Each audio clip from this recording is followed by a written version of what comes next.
Hello friends. तो आज आप लोग कैसे हैं? तो आशा करते हैं कि आप लोग अच्छे ही होंगे।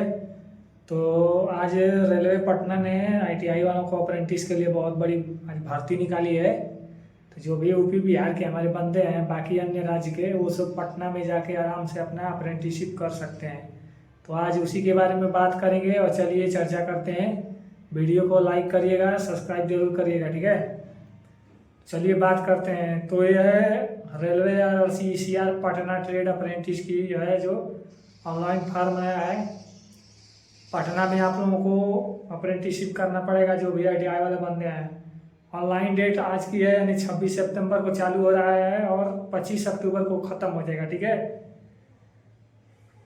लास्ट डेट जो फीस पेमेंट की है वो 25 अक्टूबर है। एग्ज़ाम डेट, एग्ज़ाम इसका होगा, जो एग्ज़ाम निकालेगा उसी का अप्रेंटिस होगा, ठीक है। उसके आगे बताएंगे वीडियो में कैसे एग्जाम होगा, सब कुछ आगे सब कुछ दिखाया जाएगा, ठीक है।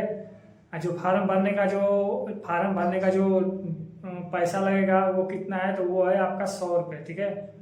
ओबीसी जनरल के लिए 100 रुपया और SC ST का 0 रुपया लगेगा, यानी कि उसका 1 भी रुपया नहीं लगेगा, ठीक है। अप्लीकेशन फीस के बारे में बता दिया हूँ, तो आप लोग समझ गए होंगे। और इसके बारे में एज जो होता है, जो एज मांगेगा 15 से 24 वर्ष होना चाहिए। जानते हैं कि अप्रेंटिस के लिए 15 से 24 वर्ष एज होना चाहिए, तो 15 से 24 वर्ष होना चाहिए, यानी कि इसके अंतर्गत होना चाहिए, ठीक है।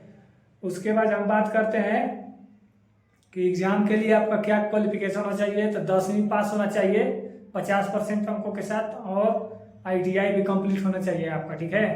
और वो भी 1 साल के भीतर, यानी कि अगर इस साल आप पास हुए हैं तो वो आपका हो जाएगा, पिछले साल भी हुए तो आपका हो जाएगा, ठीक है। उसके लिए एग्जाम देना पड़ेगा। चलिए, तो जो अप्रेंटिसशिप का एक जो एग्ज़ाम है उसके बारे में बात करते हैं। तो एग्ज़ाम का क्या क्या पूछा जाएगा। तो जनरल साइंस पूछा जाएगा 25 नंबर का, 25 नंबर का होगा, 25 सवाल होगा, ठीक है।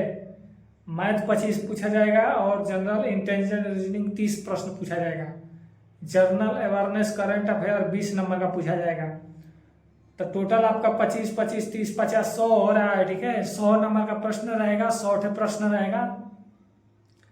अगर आप करेक्ट आंसर मारते हैं तो 1 नंबर मिलेगा, और रॉन्ग आंसर मारने पर -1/3 नंबर कट जाएगा, ठीक है। तो आप लोगों को एग्जाम निकालना पड़ेगा रेलवे अप्रेंटिस करने के लिए पटना से, ठीक है। सिलेक्शन होगा, आप सब कुछ क्लियर कर जाएंगे तो उसके बाद आपका क्या लगेगा, डॉक्यूमेंट में क्या लगेगा। तो आपको फोटो लगेगा, ठीक है, फोटो लगेगा और सिग्नेचर अब लगेगा। एजुकेशन सर्टिफिकेट लगेगा, यानी कि 10वीं और ITI का अप्रेंटिसशिप का जो ITI है उसका लगेगा, ठीक है। कास्ट सर्टिफिकेट लगेगा, ST SC OBC EWS, और वो भी आपका कॉम्पेटेंट अथॉरिटी से सिग्नेचर होना चाहिए। जो कास्ट सर्टिफिकेट लगेगा वो भी कॉम्पेटेंट अथॉरिटी से सिग्नेचर होना चाहिए। अगर आपका अंधे हैं या कहीं से विकलांग है तो उसका भी सर्टिफिकेट लगेगा, ठीक है। फिर डोमिकल सर्टिफिकेट लगेगा, उसके बाद इनकम सर्टिफिकेट लगेगा, ठीक है। उसके बाद वैलिड ईमेल ID या मोबाइल नंबर, ये सब होने के बाद आपका जाकर सिलेक्शन होगा पटना रेलवे ITI अप्रेंटिसशिप के लिए। तो वीडियो आपको समझ में आ गया होगा। तो चलिए वीडियो को समाप्त करते हैं, लाइक सब्सक्राइब जरूर करिएगा।